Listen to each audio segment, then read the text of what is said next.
Koloniju otvorila akademski maljar i direktorka galerije Maljunkov Sava Šumanović u Šidze Vesna Burojević, žadajući 25 učešnikov prijemne prebuvanje u horodu Savi Šumanovića i uspješnu umetnicku robotu. Včera večer na kulturnim ljetu večaru vina uspješno nastupila mišana mladša špivacka grupa KPD Đura Kiš.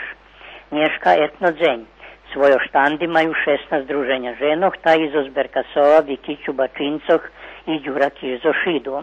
U programi na večer nastupja i mišana špivacka grupa zo Bikiću, Bikićanki i starša mišana špivacka grupa KPD Đura Kiš.